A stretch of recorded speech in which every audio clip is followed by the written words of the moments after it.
Hey there, welcome back to Tea Chats with Yara. I'm Yara, your personal resilience coach. And today I want to talk about something that comes up a lot in my coaching sessions and in my own life too, and that's resilience. Now, I know we've all heard that word tossed around, especially when life feels like it's a lot.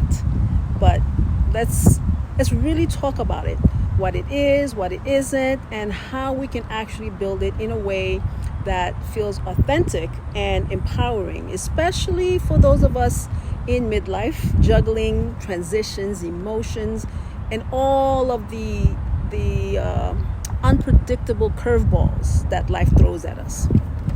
Okay, so resilience isn't about pushing through like a machine or pretending things don't hurt.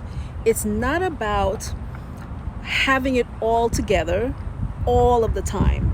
True resilience is about learning to grow through every part of the situation that you're going through, even the messy parts, especially the messy parts. It's the ability to keep on moving, not by denying the struggle, but by actually learning from it, okay? Integrating into it, making it a part of your story in a way that strengthens you instead of weighing you down.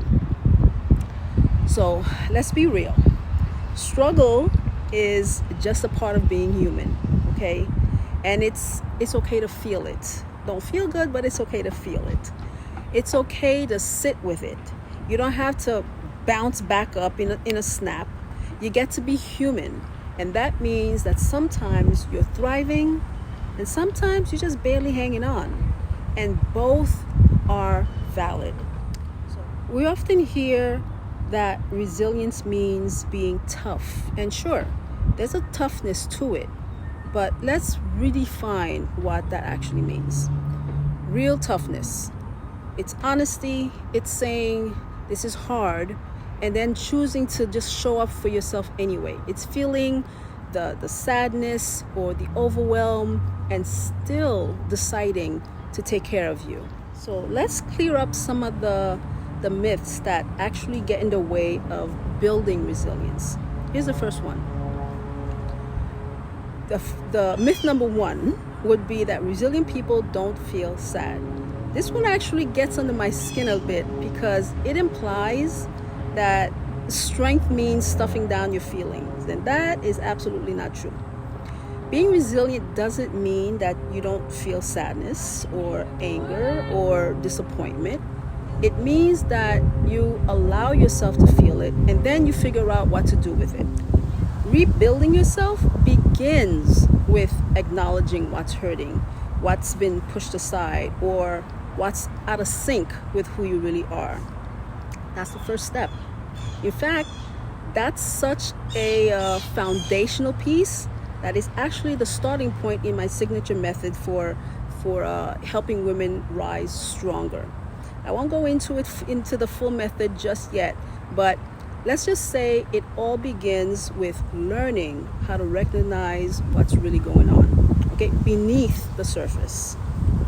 So, myth number two is resilient people don't take breaks.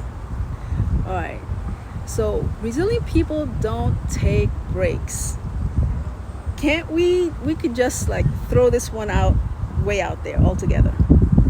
If you're constantly grinding without rest, that's not resilience. That's survival mode, okay? Resilience includes rest. It honors the pause. Because if we want to sustain any kind of wellness, emotionally, mentally, physically, we've got to prioritize time for self-care, for restoration, and joy. So myth number three would be you're either born resilient or you're not. I hear this one a lot, and it's simply not true. Resilience isn't something that you're either gifted with or not. It's something that you cultivate. Okay, sure, some people, They might seem more naturally resilient, and that could come from a mixture of things like their personality or their early life experiences or the kind of support that they've had around them. Okay, but that doesn't mean that the rest of us are left out. So things like self-awareness, optimism, and the ability to learn from challenges, now those are the skills, and they can absolutely be strengthened over time. So you can learn rather how to adapt. You can train your mindset to lean into growth. You can build resilience on purpose, one intentional step at a time. So now, myth number 4, resilience only matters when things go wrong. Okay? No. Resilience is only useful when life is hard.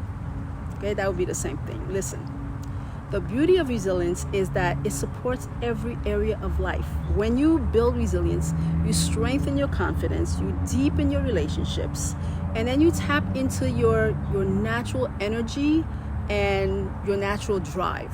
Okay, it helps you enjoy the good times and then more fully get through the hard times with more grace.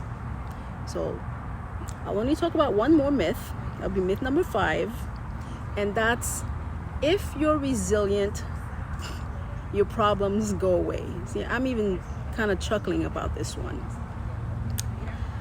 Okay, don't we wish? Life will always ebb and flow. Okay, there will be joy, there will be loss, there will be calm, there will be chaos. But here's what resilience does do. It becomes your anchor. It helps you ride the waves without completely losing yourself. It helps you to trust that no matter what shows up, you have the tools to get through it, and then you could come out stronger.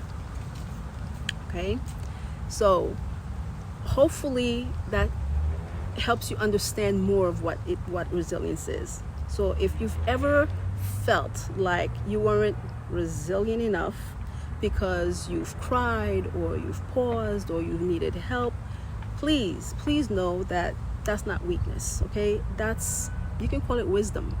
Every time that you choose to keep going, to take care of yourself, or to ask for support, you're being resilient. And then the more you practice, the more natural it becomes. Not because life steps up or rather stops challenging you, but because you start showing up with more trust, with more grace, and more inner strength.